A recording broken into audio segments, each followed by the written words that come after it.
मंगल मूर्ति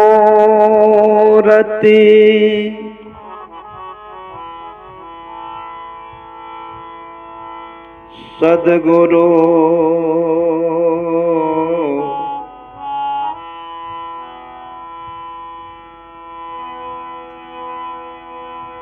मंगल रूप कबीर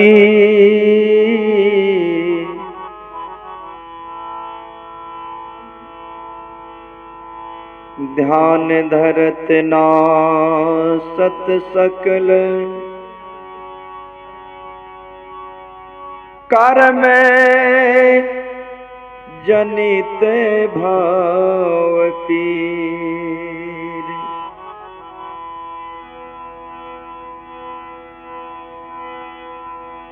ध्यान मूलंग गुरोर मूर्ति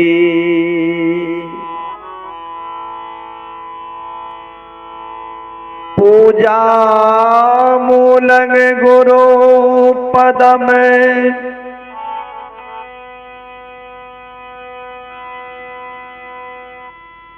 मंत्र मूलंग गुरुर वाक्यम मोक्ष मूलंग गुरु कृपा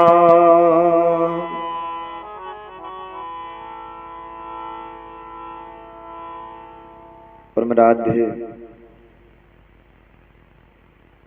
सदगुरु अव्यक्त रूप में संत सम्राट सदगुरु कबीर साहब के कर कमलों में कोटि कोटि शाही बंदगी,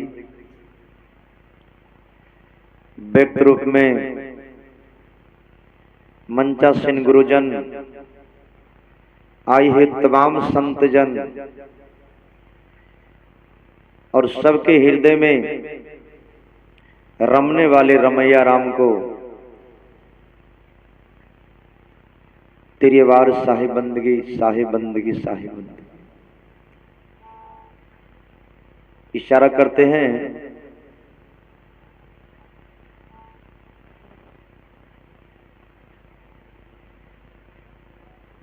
कि कामदेव के यह निवास स्थान पर सत्संग का आयोजन किया गया है और सत्संग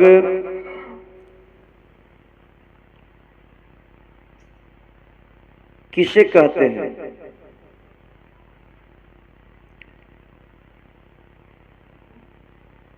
तो सत्संग जो सत्य का संगति करते हैं उसे सत्संग कहते हैं। आज हम लोग बहुत कम व्यक्ति हैं जो सत्संग को समझ रहे हैं, क्योंकि सत्संग को समझ लेना, गुरुओं की वाणी को बुझ जाना ये साधारण बात नहीं है।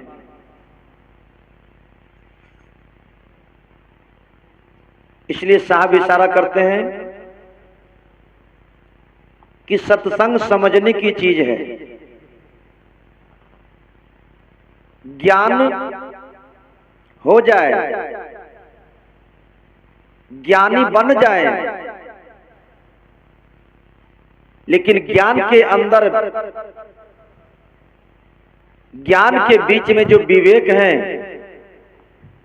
यह होना बहुत कठिन है।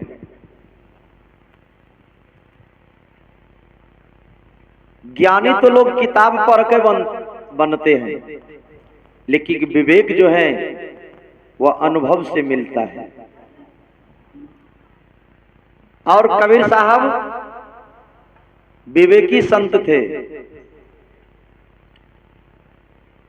उसे हम लोग ज्ञानी नहीं कहते हैं, उन्हें विवेकी कहते हैं। पारखी संत थे, परख करने वाले हमारे सदगुरु कबीर साहब थे। क्या झूठ है क्या सत्य है, क्या धर्म है, क्या अधर्म है, इस सब पर विचार किया करते थे साहब कबीर। और आज हम लोग कबीर के बानी से ये दुनिया के जितने भी मत हैं, जितने भी पंथ हैं, यह सभी व्यक्ति कबीर के बानी से राजा बन करके यह संसार में घूम रहे हैं। क्योंकि कबीर केवल शब्द को बनाए हैं। एक एक ठो दोहा अगर सदगुरु कबीर का पढ़ लेंगे, वह दोहा पर अगर विचार करना शुरू करेंगे, तो एक दोहा का अगर हम लोग संजी विच्छेद करें तो शायद उनका टीका करने में हमें कम से कम एक दिन से ज्यादा लगेगा, एक शब्द का। इसलिए ज्ञानी बनना एक दूसरा बात है, लेकिन विवेकी बनना यह अलग बात है। ज्ञानी बन जाइए, तरह तरह का गीता, रामायण, पोथी, पुराण, ग्रंथ पढ़ के आप बहुत बड़े ज्ञानी बन जाइएगा, लेकिन ज्ञान के बीच में जो विवेक है वह विवेकशील बनना बड़ी दुर्लभ है।